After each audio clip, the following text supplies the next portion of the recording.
I'm ready. I believe in my skills and I'm very confident with my how strong I am. A lot of people tried to tell me, do you even know who you're stepping into the ring with? I believe in me. I had a long trip to this moment, and now I have to do my job. No one considered him dangerous. You could tell by the belt shining on his opponent. But in the ring, he proved once again who he truly is.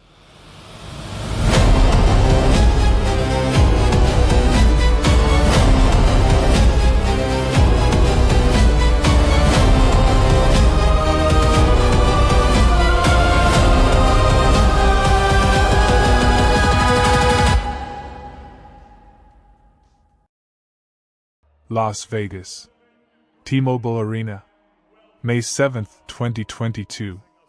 On this night, it was not just a great champion stepping into the ring. Saul Canelo Alvarez entered the ring, the biggest star in modern boxing, the undisputed world champion at super middleweight, a fighter who had already collected titles across multiple divisions and was widely regarded as one of the best, and for many simply the best pound-for-pound boxer in the world. He had been moving up through weight classes, taking belts, defeating champions, and creating the impression that he controlled the entire sport.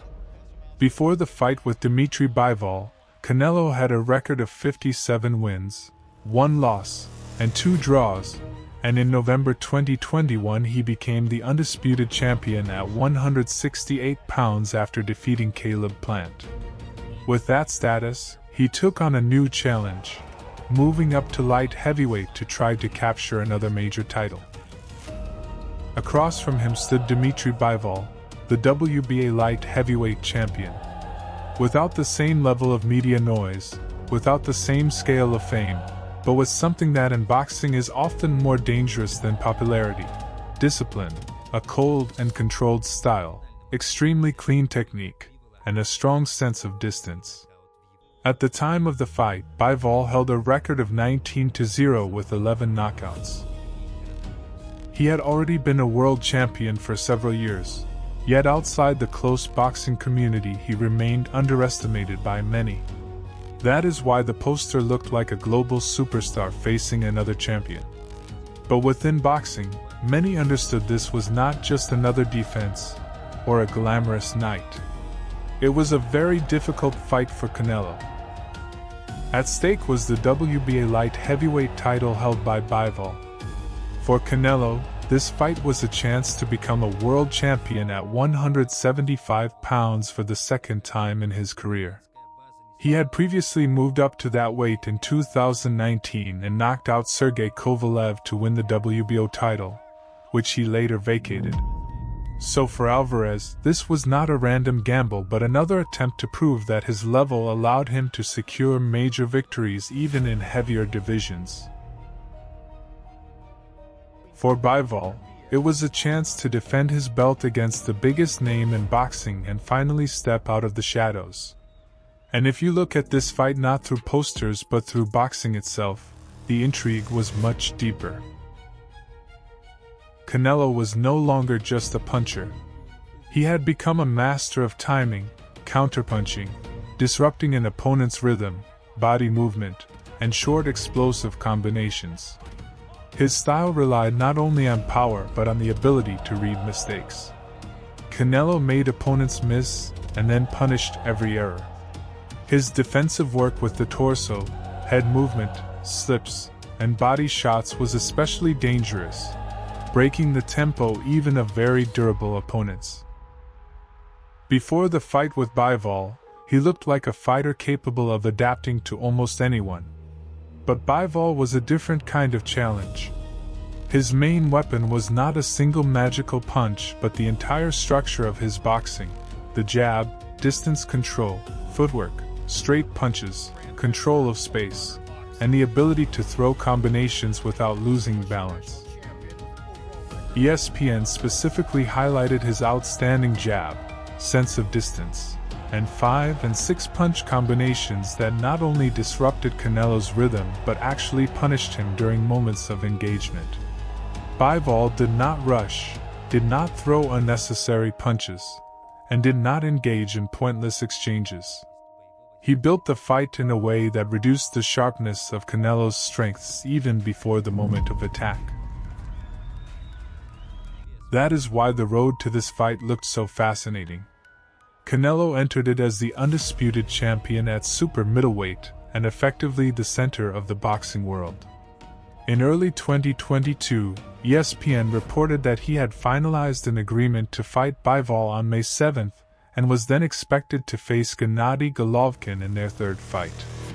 The idea was clear: first a risky challenge in a higher weight class, then a return to the great trilogy. That made the fight with Bivol even more significant. Canelo was not simply defending his reputation, he was building the next chapter of his legacy. Bivol, meanwhile, came into the night undefeated, holding the title but not the status of a public favorite. He was often viewed as a technical, intelligent champion, but not a particularly flashy one. Yet boxing analysts repeatedly warned that exactly this type of opponent could be the most uncomfortable for Canelo. Tall, disciplined, with a strong lead hand capable of maintaining his pace for all 12 rounds and rarely giving clean openings for counterattacks. After the fight, ESPN noted directly that Bivol used his advantages in size, distance, and the jab from the very first bell. Las Vegas is used to big names, but when Canelo fights, the atmosphere is always different. It is not just a main event. It feels like the moment when a fighter who usually dictates the entire fight is about to step into the ring. The first minutes seem to push the story in that familiar direction, Canelo searching for moments, forcing his opponent to think, applying pressure, attacking the body, gradually gathering information and preparing a turning point. But this night was not about the usual script. Round 1. The first round began cautiously, but important details appeared immediately. The fighters met in the center of the ring, studying each other, and Canelo did throw more early on. However, Bivol looked comfortable from the start. He worked the jab well, answered with combinations, and did not look intimidated or thrown off rhythm. In the live coverage, The Guardian described the round as close but clean for the champion, meaning Bivol. One thing was already clear. Bivol was not there simply to survive. He was there to build his own fight. Round 2. In the second round, Canelo responded strongly.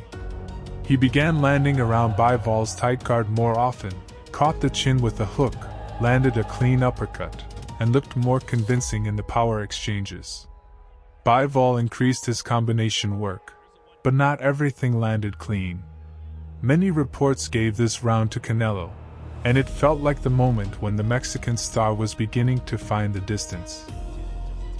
His familiar traits were visible: a short burst, a pause, and reading the opponent's reactions.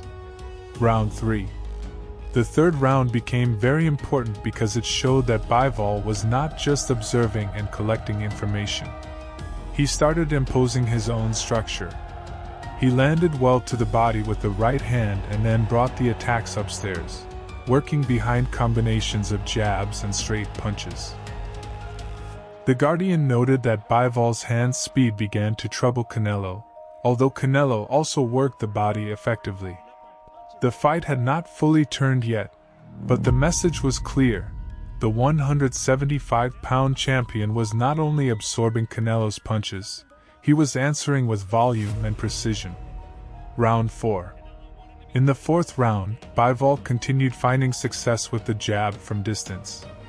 He used his reach well, stepping into range only when it made sense, mixing body attacks with shots upstairs.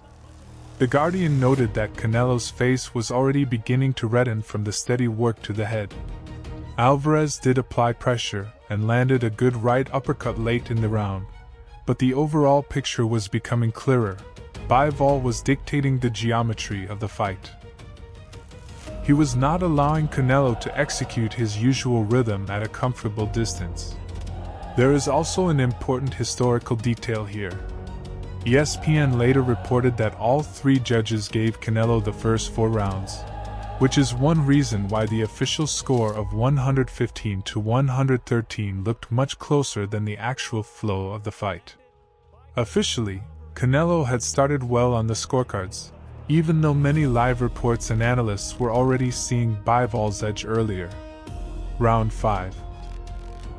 The 5th round became one of the key turning points. Canelo continued pressing forward, but a problem was already visible. He could not maintain the same attacking tempo for long stretches. Bivol caught him near the ropes and unleashed a long combination of 7 or 8 punches, several of which landed cleanly. It was a telling moment. Normally, opponents become nervous near the ropes against Canelo. Here, it was Bivol who looked calm, confident, and emotionally controlled. He was not afraid of the ring position. Instead, the ring was becoming uncomfortable for Canelo. Round 6. The 6th round remained high quality and tactical. Bivol continued to use his footwork, intelligence, and size, avoiding clear openings. His activity dipped slightly during this round, and some reports awarded it to Canelo. But even in that type of round, it was no longer possible to say that Alvarez fully controlled the center of the fight. Instead, he had to work extremely hard for every successful moment. At this stage, The Guardian also cited interim CompuBox statistics showing that after 6 rounds, Bivol had significantly higher accuracy and more total clean punches landed. Round 7. The 7th round made it even clearer that Canelo was in a difficult night. Bivol continued neutralizing him with size, movement, and rhythm. The Guardian wrote directly that Bivol was beating Canelo to the punch, and that his stiff jab had become the foundation of the entire fight. From the outside, it no longer looked like a temporary issue. It looked systematic. Canelo kept searching for moments, but those moments became harder to find when the opponent refused to open up and constantly answered with combinations. Champion was putting on a near-perfect performance. Round 8. The 8th round was one of the brightest moments of the fight for Bivol. The Guardian described it bluntly. Canelo was in trouble. Bivol began pushing the smaller fighter backward around the ring, while Alvarez retreated, missing punches and looking frustrated and fatigued. Bivol landed a big right hand that forced Canelo back to the ropes. At that point, the debate about small details no longer mattered. The light heavyweight champion was putting on a near-perfect performance. Round 9. The 9th round became a brief comeback attempt for Canelo. He pressed Bivol to the ropes, increased his output, and landed some good punches. But there was a problem. As The Guardian noted, even this good round for Canelo cost him significant energy, while Bivol, who absorbed the pressure, still had more fuel left for the championship rounds. This may have been the key psychological moment of the fight. Canelo was still fighting, still trying to take back initiative, but to win he now had to invest far more energy than he was used to spending against elite opponents. Round 10. The 10th round returned the fight to Bivol's rhythm. The Guardian summarized it simply: another round for Bivol, complete control, and Canelo now needed a knockout. CBS described this stretch as extremely strong for the champion. Bivol combined well, worked behind the jab, caught Canelo while he was retreating, and did it without unnecessary risk. It was not a wild exchange. It was technical superiority at a high tempo. Bivol was not just outlanding Canelo. He was making him look uncertain. Round 11. In the 11th round, the situation became even tougher for Alvarez. Bivol absorbed his power punches with defense, answered with cleaner and heavier shots, and visibly frustrated Canelo. During this stretch there was a moment when Canelo lifted Bivol almost into the air during a clinch, a clear sign of frustration. Both CBS and The Guardian emphasized that Bivol continued to win the round through defense, combinations, and clean work. This was no longer simply a lead on the scorecards. It felt like the light heavyweight champion was controlling even the psychology of the fight. Round 12. In the 12th round, Canelo tried to save the fight. He moved forward knowing the decision might not be in his favor. But Bivol did not fall apart. The Guardian wrote that he continued landing cleaner and harder punches while Canelo never found an answer to the jab. CBS added that Alvarez's early pressure broke against Bivol's defense, and the champion forced Canelo backward again with jabs and counters. It was a finish where Bivol did not merely survive to the bell. He closed the fight confidently. Then came the official result. Dmitry Bivol defeated Saul Canelo Alvarez by unanimous decision.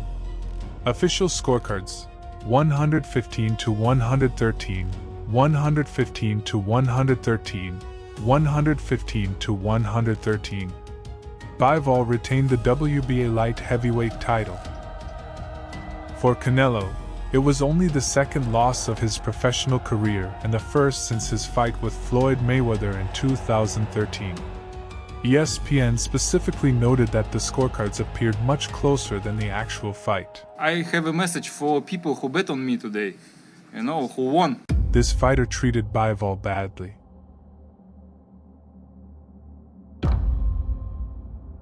But he paid for it.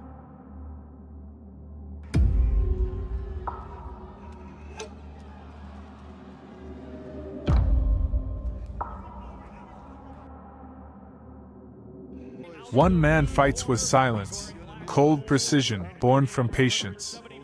The other with thunder, proud, defiant, unwilling to fade. In Atlantic City, two generations collided. Dmitry Bivol, the young chess player with dynamite in both hands.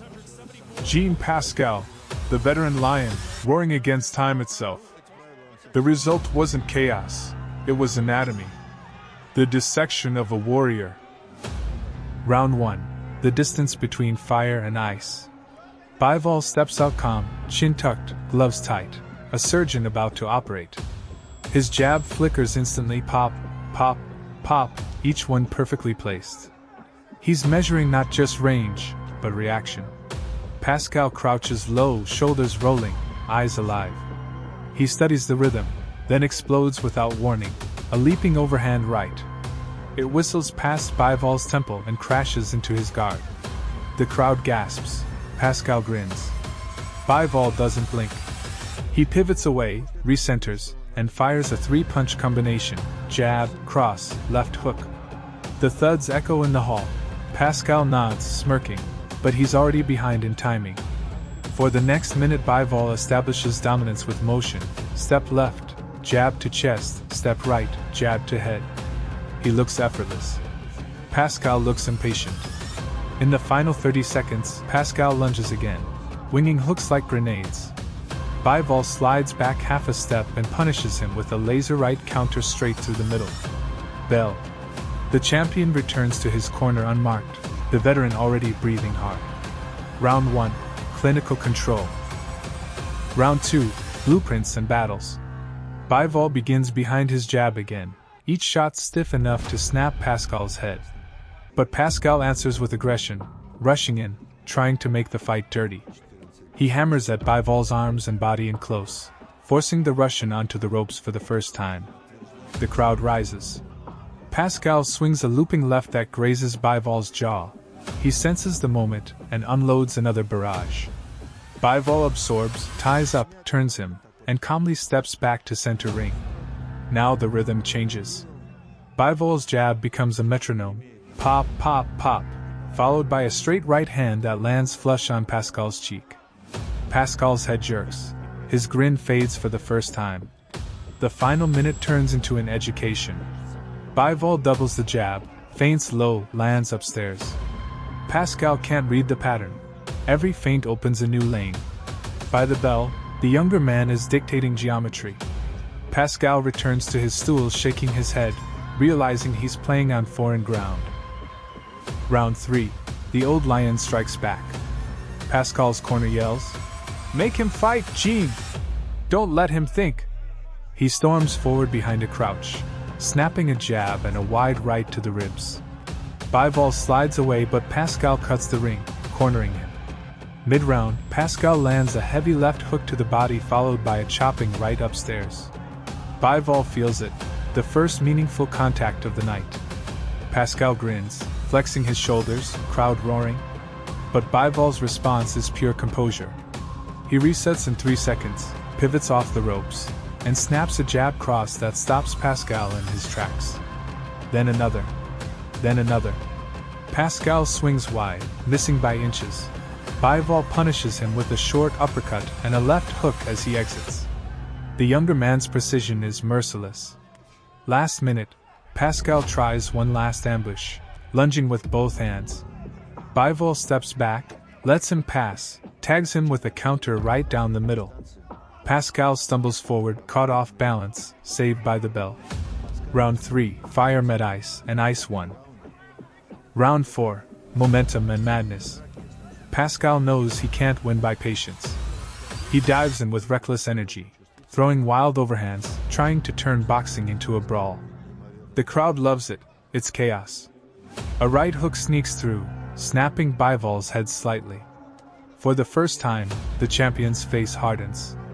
He pivots, digs a right to the body, then a crisp 1-2 upstairs. The rhythm returns to order. Pascal swings again. Bivol catches him mid-motion with a straight right that lands like a hammer. Pascal's knees dip. He stumbles to the ropes but refuses to fall. They trade in the pocket. Pascal's looping hooks versus Bivol's straight artillery. The veteran lands glancing blows. The champion lands clean ones. In the final 20 seconds, Bivol strings together 6 precise punches that send sweat flying from Pascal's head. Bell. Pascal grins through the pain, nodding at the younger man. Not done yet. Bivol just stares, cold, expressionless. Round 4, discipline over chaos. Round 5, a masterclass in control. The 5th opens with Bivol's full toolkit on display. Double jab, pivot, right cross, sidestep, uppercut. Every movement serves a purpose. Pascal presses, trying to rough him up, but he's chasing shadows. Bivol's footwork is ballet in armor, light but deadly. Halfway through, Bivol traps Pascal mid-ring and lands a perfect 1-2-3 combination. The last punch, a right cross, thuds like a baseball bat. Pascal stumbles but keeps his balance, waving him forward. Bivol refuses the invitation. He's not hunting the knockout, he's teaching. He jabs, circles, resets, lands again. Pascal's swings grow slower, heavier, frustrated. The crowd begins to appreciate the artistry. By the bell, it's clear, the younger man isn't just winning rounds, he's dismantling resistance. Round 6, the veteran's heart. Pascal, desperate, comes out throwing bombs. He lands one decent right hand to the jaw, the crowd erupts. Bivol immediately answers with 3-punch precision, neutralizing the moment. Still, Pascal keeps coming, face tight with effort. He wings hooks to the body. Bivol rolls, counters with straight shots that find the mark every time. Mid-round, Bivol lands a snapping right that stiffens Pascal's legs. The referee leans in, watching closely. Pascal grits his teeth and fires back, roaring as he swings. The crowd stands screaming. They're watching courage, not victory. Bivol, efficient and merciless, closes the round with clean jabs and a final cross to punctuate his dominance. Pascal staggers to his corner, still refusing to fall. Round 6, the lion still roars, but the hunter never blinks. Round 7, clinical punishment. Bivol's timing now is perfect. He throws in rhythms that Pascal can't read, triple jab, feint pause, right hand hook. Every connection sounds heavier. Pascal still tries to respond, ducking low, swinging wide. He's brave, but he's slowing, his arms dropping a fraction sooner each time.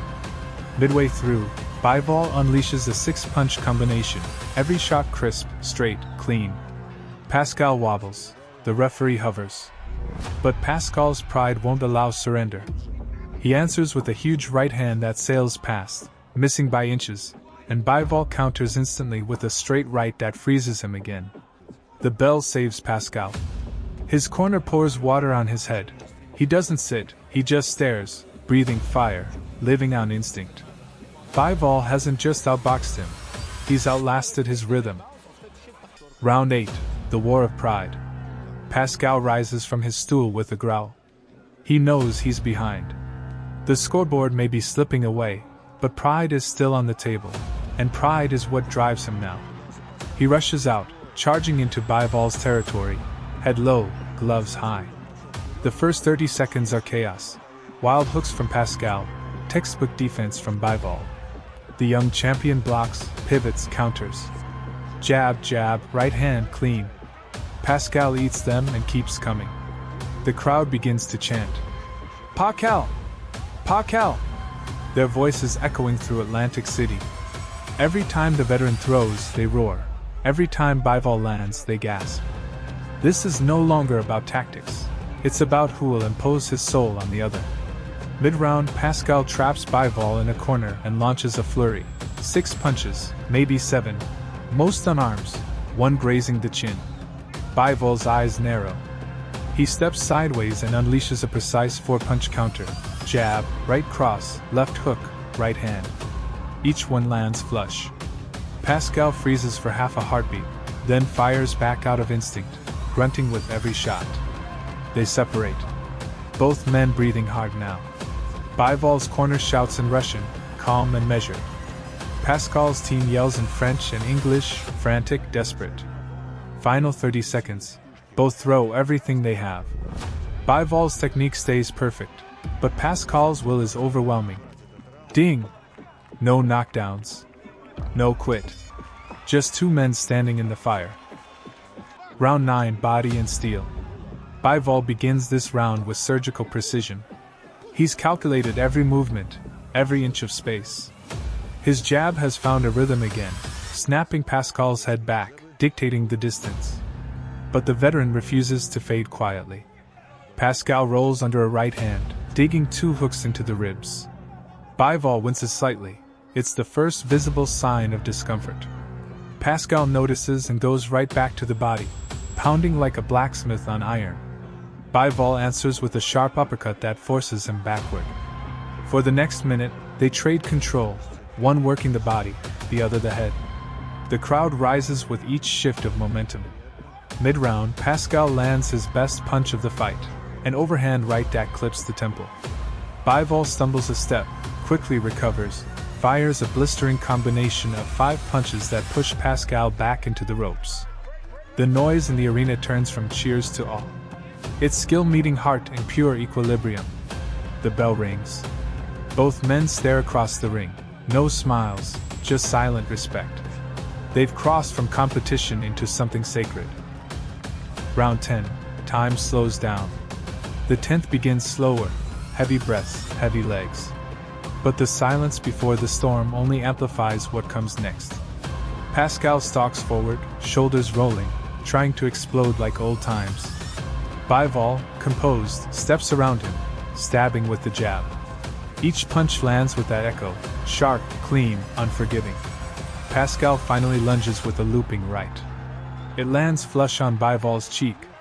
The crowd explodes. For a moment, they believe the old lion still has claws. Bivol doesn't retreat. He counters instantly. Right hand to the jaw, left hook to the body, right uppercut that snaps Pascal's head. The sequence is brutal in its perfection. Pascal reels, blinking through sweat and blood. Bivol steps in, not reckless, just relentless. He lands another jab, another right. Pascal absorbs them all, refusing to fall. In the final 20 seconds, Bivol shifts gears, steady pressure, constant motion. He's not trying to finish. He's reminding everyone that dominance can be quiet. The bell sounds. Pascal nods, breathing ragged, eyes glassy, still here, still defiant. The young champion walks to his corner like a man executing a plan that never wavers. Round 11, Defiance and Decay. Pascal's corner pleads. You've got 2 left. Give him hell. He nods, pounding his gloves together, stepping forward like it's round 1 all over again. But Bivol meets him halfway. The champion no longer moves backward. He stands tall, lets Pascal come, and punishes every mistake. A jab-right combo splits the guard. Pascal grunts, wings a hook, misses. Bivol's counter uppercut lands with a crack that echoes through the garden. Mid-round, Pascal's legs begin to betray him. He stumbles slightly after a missed punch. Bivol presses, firing crisp 3-punch bursts. Still, Pascal won't yield. He answers with sheer will, hurling hooks that have lost their power but not their meaning. The crowd rises again, chanting for both men now. Every strike, every breath, every heartbeat feels heavy with history. The final 10 seconds, Bivol unloads one last clean combination. Pascal somehow fires back one looping right before the bell. They end nose to nose, staring, chests heaving. That's not hatred, that's recognition. Round 12, the Testament. They don't touch gloves, they don't need to. After 11 rounds of truth, they understand each other completely. Pascal comes forward, fists low, eyes blazing. Bivol stands poised, calm, expressionless. The old warrior throws everything, wild hooks, uppercuts, even a leaping right hand. Most miss. Some graze. Then, out of nowhere, one lands solid to the body, a final flash of the past. Bivol's answer is surgical. Jab, right cross, left hook, right hand. Each one lands clean, but there's no malice, only completion. Mid-round, both men slow. They circle, barely lifting their gloves, too tired for deception. Pascal swings one last time, and Bivol meets him with a counter that stops him mid-motion. They clinch, exhausted, holding each other up more than apart. Final 10 seconds. The referee steps back. The crowd is on its feet, screaming. Both fighters summon what's left. Pascal swings. Bivol fires straight. Both land. The bell erupts. Ding! They lean on each other, drenched, trembling, alive. No victor in that moment, only survivors.